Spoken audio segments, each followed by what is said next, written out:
안녕하세요. 자유교회 이진우 목사가 보내드리는 아침 묵상입니다.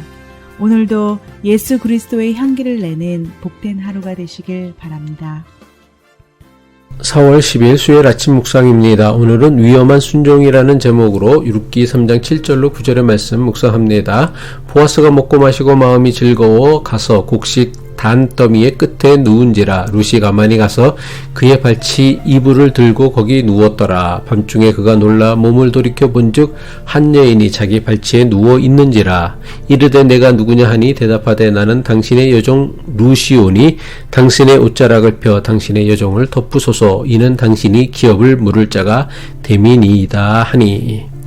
시어머니 나오미는 며느리 룻에게 보아스의 타작마당으로 가서 그가 어디에서 잠을 청하는지 보고 있다가 그의 이불 안으로 들어가라고 했습니다. 시어머니 나오미가 며느리 룻에게 이렇게 말한 것은 보아스가 주는 식량에 만족하지 말고 보아스를 남편으로 얻으라는 것입니다.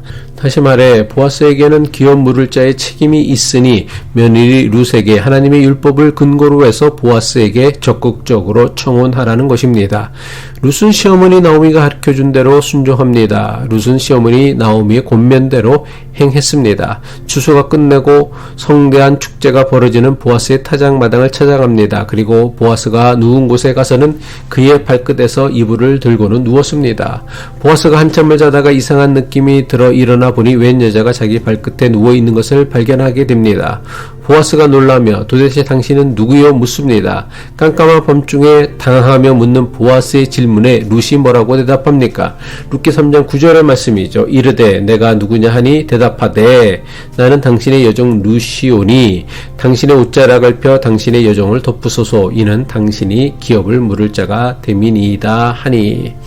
여기서 우리가 알아야 할 사실이 있습니다. 룻이 시어머니 나오미의 권면을 듣고 그대로 순종했지만 실제로 룻의 행동은 대단히 위험한 일이었다는 것입니다. 룻과 보아스가 살던 사사시대의 타작을 마친 후 벌어지는 타작 마당에서의 축제는 음주 가무가 행해지며 많은 도덕적 규범이 무너지는 일탈의 축제였습니다. 구약 성경에도 당시 타작마당에서 어떤 일들이 일어났는지를 구체적으로 보여주는 말씀이 있습니다.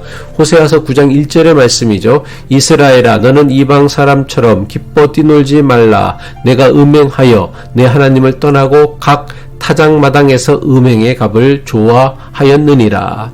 중동 문화에서 타작마당은 심한 음주가 행해지는 곳이며 남자들이 춤추는 곳이며 무분별한 음란이 행해지던 장소였습니다. 한마디로 당시 타작마당은 젊은 남자들이 술에 취해 뛰어다니는 무법천지의 장소와 같았습니다.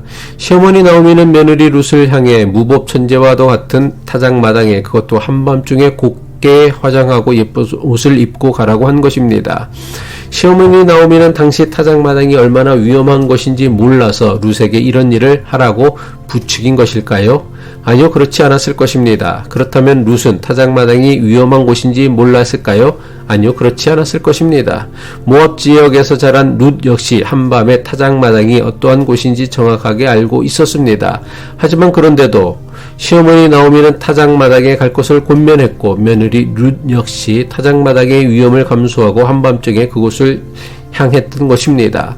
타작마당에 도착한 룻은 잠들어 있는 보아스의 발치로 들어가는 용기를 보여주었습니다. 만약 룻이 보아스의 발치에 들어가 기업 물을 자의 책임을 요청했을 때에 보아스가 거절해버리면 어떻게 됩니까? 룻은 수치를 당하게 됩니다. 지금까지 가지고 있었던 현숙한 여인이라는 평판이 한순간에 무너질 수도 있었습니다. 룻이 시어머니 나오미의 말에 순종한 것은 룻이 가진 전부를 잃어버릴 수도 있었던 대단히 위험한 순종이었습니다. 그렇다면 룻은 위험한 일을 시키는 나오미의 권면에 왜 그대로 순종했던 것일까요? 룻 역시 시어머니 나오미의 권면이 남편을 잃고 평생을 혼자 살아야 하는 자신을 위한 시어머니의 진심 어린 사랑이라는 것을 깨달았기 때문일 것입니다. 또한 시어머니 나오미의 권면에 순종하는 것이 자신에게 가장 좋은 일이 될 수 있다는 믿음이 있었기 때문입니다. 룻은 시어머니 나오미를 통해 보아스가 누구인지 알았고 그를 얻기 위해 자신의 모든 것을 거는 용기를 보였던 것입니다. 인생을 역전하게 만드는 기회는 저절로 주어지지 않습니다. 인생을 역전하게 만드는 가장 좋은 것을 얻기 위해선 위험을 감수하는 용기가 있어야 합니다. 기도하겠습니다. 사랑과 자비와 회복의 하나님 아버지 엘리멜렉과 나오미의 가정을 회복시키기 위한 하나님의 보이지 않는 도우심을 발견하고 용기를 내어 위험을 무릅쓰고 자신이 해야 할 일을 하는 룻의 담대한 믿음을 배우게 하옵소서. 신세 타령만 하며 현실에 안주하는 인생을 살기보다 변화된 삶을 위해 위험을 무릅쓰더라도 용기를 내어 새로운 시도를 하며 살게 하옵소서. 오늘도 주님의 도우심을 힘입어 어제보다 더 나은 삶을 살아내길 바라며 예수 그리스도의 이름으로 기도합니다.